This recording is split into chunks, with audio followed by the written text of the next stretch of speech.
फांसी का फंदा है। प्यास है मन में, इस बात का दुख रहेगा मेरी।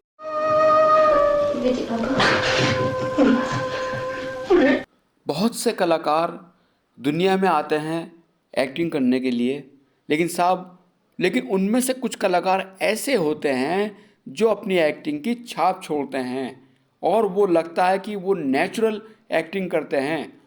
उनको जिस रोल में ढाल दिया जाए मानो लगता था कि वो रोल उन्हीं के लिए ही लिखा गया हो। तो ऐसे ही हमारे इंडस्ट्री के एक महान कलाकार, जी हाँ, महान कलाकार जिन्होंने हर स्टार के साथ एक दमदार रोल किया है और अपनी दमदार एक्टिंग की छाप छोड़ी है। और यही नहीं, उन्होंने अपनी एक्टिंग का लोहा तो मनवाया ही है, लेकिन सामने वाले के ऊपर अपना एक इम्प्रेशन छोड़ा। तो जानते हैं आप उन कलाकार को, आप भी बड़े वाकिफ़ हैं, हमारे महान अभिनेता संजीव कुमार साहब। जी हाँ, संजीव कुमार जी, जिन्होंने भारत भूषण जी की फिल्म बेजू बावरा देखने के बाद उनके मन में आया कि फिल्मों में काम किया जाए, क्योंकि बेजू बावरा भारत भूषण और मीना कुमारी जी की सुपरहिट फिल्म थी। और बेजू बावरा देखने के बाद संजीव कुमार के मन में हीरो बनने की छाई। वो चाहते थे कि मैं फिल्मों में एक्टिंग करूं। तो साहब बस उन्होंने ठान लिया और मान लिया कि मुझे अब फिल्मों में काम करना है। तो साहब संघर्ष बहुत आसान नहीं था। संघर्ष संजीव कुमार साहब ने किया और अपनी माता जी से, अपनी वालदा जी से कहा कि मुझे फिल्मों में काम करना है। तो उन्होंने समझाया कि नहीं, ये बहुत कठिन काम है, इसमें तुम नहीं करोगे। लेकिन वो नहीं माने, अपनी ज़िद पर अड़ गए। उन्होंने कहा मुझे फिल्मों में काम करना है। तो किसी ट्रेनिंग स्कूल में संजीव कुमार साहब ने वहाँ पर जाकर बात की, तो उन्होंने फ़ीस इस कदर मांगी कि संजीव कुमार जी चुपचाप वहाँ से चले आए, क्योंकि फ़ीस नहीं दे पा रहे थे। उन्होंने जिक्र अपनी माँ से कहा। माता जी ने कहा कि ठीक है, तू मेरे लिए कोई बड़ी बात नहीं, कंगन से ज़्यादा तू मेरे लिए है, क्योंकि तुम मेरी औलाद मेरे लिए हीरे और जेवरात से ज़्यादा नहीं हो। लो एक काम करो, ये मेरे जेवरात लो और ट्रेनिंग में जो फ़ीस बनती है वो वहाँ दे आओ। तो ऐसा संघर्ष रहा। संजीव कुमार साहब ने बड़ा संघर्ष किया और संघर्ष करते करते उन्हें एक फ़िल्म मिली, हम हिंदुस्तानी। जी हाँ, फिल्म का नाम था हम हिंदुस्तानी। लेकिन साहब उस फिल्म में उनको कोई भी डायलॉग्स नहीं थे। एक दो डायलॉग्स मिले थे, वो भी एडिटिंग के वक्त कट गए थे। तो संजीव कुमार का दौर अभी चलता रहा और उसमें संघर्ष का दौर, तो संघर्ष का दौर रेगुलर चलता रहा और वो संघर्ष करते रहे। तो साहब एक जगह ऑडिशन चल रहा था जहाँ पर ताराचंद बड़जात्या जी, जी हाँ, राजश्री प्रोडक्शन के ताराचंद बड़जात्या जी वहाँ पर थे। और वो संजीव कुमार का उन्होंने ऑडिशन देखा, उन्हें पसंद आया। उन्होंने संजीव कुमार साहब को अपने यहाँ बुलाया और बुलाने के बाद उनका ऑडिशन लिया और जो कुछ एक्टिंग कराई। तो उसके बाद उन्होंने कहा संजीव कुमार से, कैसा लगा आपको अपना रोल? तो वो बोले कि मुझे कुछ ख़ास नहीं लगा। तो इस बात पे ताराचंद बड़जात्या जी नाराज़ हो गए थे। वो बोले कि जब इस स्टार को अपना ही कैरेक्टर अच्छा नहीं लगता, पब्लिक को क्या ये खुश कर पाएंगे। इस बात से उन्होंने उस फिल्म से उनको निकाल दिया, संजीव कुमार साहब को। फिर संघर्ष बढ़ता गया और रात दिन इन्होंने भी ठान रखे थे कि मुझे फिल्मों में काम करना है। तो साहब संघर्ष का दौर चलता रहा और संजीव कुमार जी रात दिन कभी इधर कभी उधर अपना लगे रहे और जिन दिन से मिलना था मिलते भी रहे। उसके बाद कुछ मेहनत करने के बाद, काफ़ी अरसे के बाद उनको एक फ़िल्म मिली आरती और दूसरी फिल्म थी सरस्वती चंद। जी हाँ, इन दोनों फिल्मों में संजीव कुमार को काम मिला और इनकी बदनसीबी देखिएगा, इन दोनों फिल्मों से कुछ दिन के बाद इनको हटा दिया गया। ये झटका संजीव कुमार साहब को बहुत ज़ोर का लगा और उनको रातों की नींदें भी उनकी ख़राब हो गई, क्योंकि दो फिल्मों में चांस मिला था एक साथ और उसके बाद दोनों ही फिल्में को उनसे निकाल दिया गया। ये बहुत बड़ा झटका था और वो झटकों को झेल भी नहीं पाए थे और उनके मन में फिर आया कि यार तू छोड़, अपना कोई दूसरा काम कर, साबुन का कोई काम कर ले।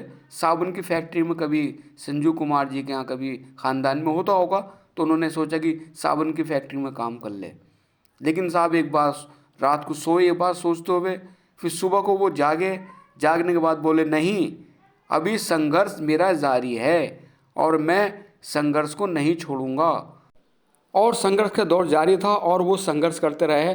संघर्ष करते करते उन्हें फिर एक बहुत बड़े बजट की फिल्म मिली। जी हाँ, बहुत बड़े बजट की फिल्म, जहाँ से उनकी किस्मत चमकने वाली है।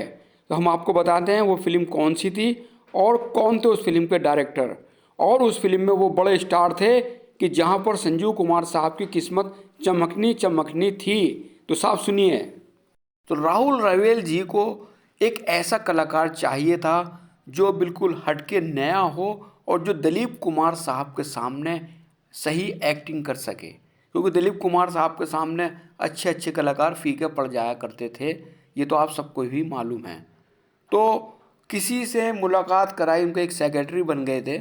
उन सेक्रेटरी ने, जमुना दास नाम था उनका, उन्होंने राहुल रवेल जी से मुलाकात की और मुलाकात करने के बाद ये भी सुनने में आया था कि उनके सेक्रेटरी से जमुना दास जी से राहुल रवेल जी ने मिलने से मना कर दिया था, लेकिन उन्होंने किसी तरह का संजीव कुमार साहब के फ़ोटो उनके ऑफिस में पूछवा दिए थे।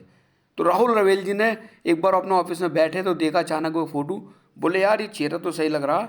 तो उन्होंने फ़ौरन उनको बुलवाया कि आप उनको बुलाइए जो कल ये बने को फ़ोटो दे गए। तो साहब राहुल रवेल जी के सेक्रेटरी ने जमुना दास जी को बुलाया और उनके बुलाने से कहा कि जिस बंदे का आप फ़ोटो देगा इनको बुला कर लाइएगा। और वो बुलाकर लाए और संजीव कुमार साहब को। संजीव कुमार जी बड़े खुश थे, लेकिन अंदर से निराश थे, क्योंकि कई बार ऐसा हुआ कि उनको फिल्में मिली और उनको फिल्म से निकाल दिया गया। तो उनके दिल में कहीं ना कहीं ये बात चल रही थी कि कहीं ऐसा ना हो कि मेरे को साइन करें और मेरे को एक और झटका लगे। तो खैर कोई बात नहीं, संघर्ष तो करना ही था और जाना भी था। तो संजीव कुमार जी राहुल रवेल जी के सामने थे और उन्होंने उनके कुछ डायलॉग देखे, कुछ डायलॉग्स दिए संघर्ष फिल्म के, और फ़ौरन उन्होंने हाँ कर दी कि नहीं आप फाइनल है हमारी फिल्म के लिए। और जब उस संजीव कुमार साहब को पता लगा कि फिल्म के अंदर उनके अपोजिट संजीव कुमार जी के सामने दिलीप कुमार साहब हैं, तो उनको और भी बड़ा एक जोश लगा और हल्की सी घबराहट सी हुई, लेकिन दिलीप कुमार साहब के सामने। लेकिन उन्होंने सोचा कि ये तेरे लिए एक चैलेंजिंग रोल है, क्योंकि इतने बड़े स्टार, सुपर स्टार के साथ तेरे को काम मिल रहा है। और संजीव कुमार साहब ने फ़ौरन हाँ कर दी और साहब फिल्म की शूटिंग हुई।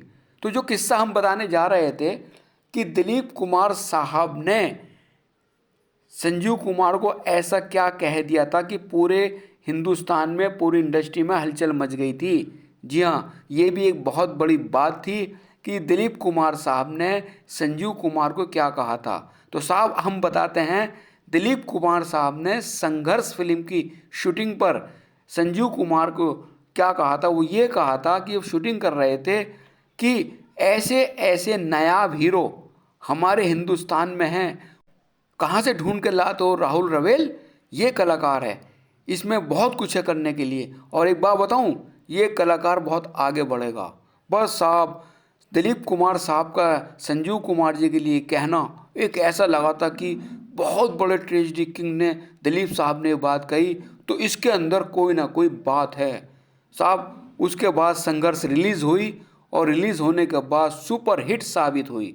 सुपर हिट होने के बाद फिर जो संजीव कुमार जी के पास फिल्मों की लाइन लगी है और वो डायलॉग दिलीप कुमार साहब का कि ऐसे नायाब कलाकार हीरे कहाँ से ढूंढ कर लाते हो, वो पूरे हर किसी की ज़ुबान पे था। जबकि सोशल मीडिया उस टाइम में नहीं थी, लेकिन फिर भी पूरी जगह, हर जगह की दिलीप कुमार ने संजीव कुमार की तारीफ़ की है। तो और संजीव कुमार तारीफ़ के लायक थे, ये बात तो सच्चाई थी। उनके अंदर टैलेंट था कि जब दिलीप साहब ने उनकी तारीफ़ की तो जाहिर सी बात है टैलेंट था, और टैलेंट का उन्होंने अपना लोहा भी मनवाया। हर तरह के रोल, हर तरह के रोल किए संजीव कुमार ने।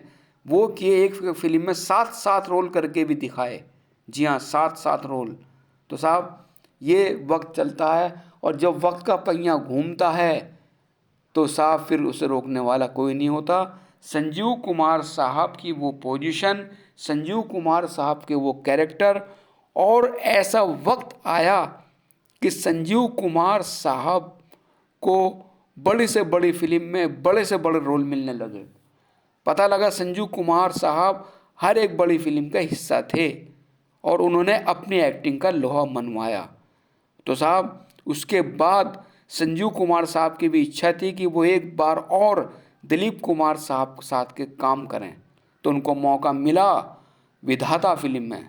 सुभाष घई साहब की फिल्म विधाता, और विधाता भी सुपर हिट साबित हुई थी, और उसमें दिलीप कुमार साहब के साथ संजीव कुमार ने भी जमकर रोल किए थे। बड़ा दमदार रोल था, बड़ा अच्छा रोल था, और इन दोनों के रोल की तारीफ हुई थी और आज भी होती है। अगर लोग फिल्म देखते हैं तो आज भी तारीफ होती है।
तो दोस्तों, आज हमारे एपिसोड में संजीव कुमार साहब के लिए ये बात बतानी थी, और इसके बाद संजीव कुमार साहब के लिए बहुत बातें हैं इनके प्यार की भी, रोमांटिक की भी, लेकिन वो हम आपको अगले एपिसोड में बताएंगे। क्योंकि आज हमारा प्रोग्राम हम इसको यहीं ख़त्म करते हैं, और संजीव कुमार साहब के साथ या और भी बड़े बड़े एक्टर्स के साथ उनकी बातें, उनकी यादें आपके सामने हम पेश करेंगे। क्योंकि हमें खुशी हो रही है कि हम ऐसे महान कलाकारों के लिए कुछ बोल रहे हैं, अपनी ज़बान से बोल रहे हैं, और हमें कुछ, हम ढूंढते बहुत हैं इन कलाकारों की बातें कि कहीं से निकालते हैं, ढूंढते हैं, और वो एक तरीके से परोसकर अपने दर्शकों के सामने हम पेश करते हैं।